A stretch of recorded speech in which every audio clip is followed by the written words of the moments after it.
ब्रह्ममुरारिसुरार्चितलिङ्गं निर्मलभासितशोभितलिङ्गम्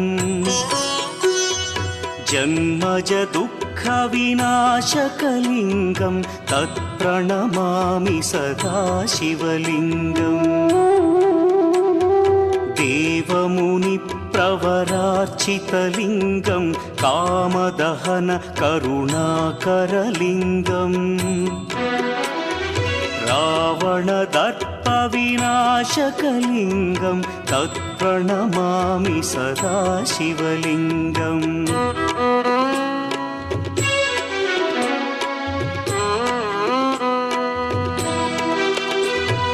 सर्वसुगन्धसुलेपितलिङ्गं बुद्धिविवर्धनकारणलिङ्गं सिद्धसुरासुर